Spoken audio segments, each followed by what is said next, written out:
దానవాసురుల మధ్య సమరభేరి మ్రోగనుంది. అసురగణం భీతిల్లే శక్తి ఉన్న ఆ మణి దుష్టుల చేతుల్లో పడి ఈ బ్రహ్మాండానికే పెనుముప్పుగా మారేలోగా ఆపడం నీ వల్లే అవుతుంది.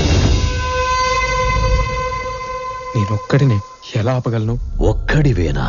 అరికాలు విదిలించి మహాసముద్రాన్ని లంఘించినవాడు. శతయోజన శతయోజన శతయోజన శత పరిలంఘన. రాక్షస సైన్యాన్ని మట్టుబెట్టి రావణుడి సింహాసనాన్ని కంపించినవాడు. హరిభాజన హరిభాజన హరిమద భాజన దశముఖ కంపన.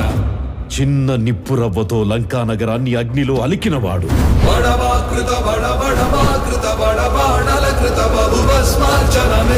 త్రేతాయుగంలో రాముడి నీడయ్యాడు.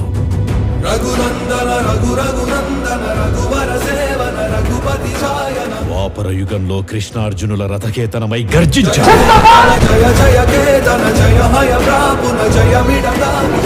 కలియుగంలో ధర్మం కోసం పోరాడే ప్రతి ఒక్కరి వెంట ఉన్నాడు. నీ వెంట ఉన్నాడు.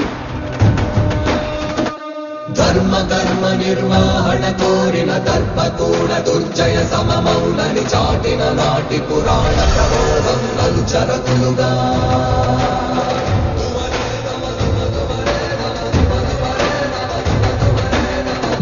వాడిది స్వార్థం, నీది సాయం. స్వార్థం ఓడిపోవాలి, సాయం గెలవాలి.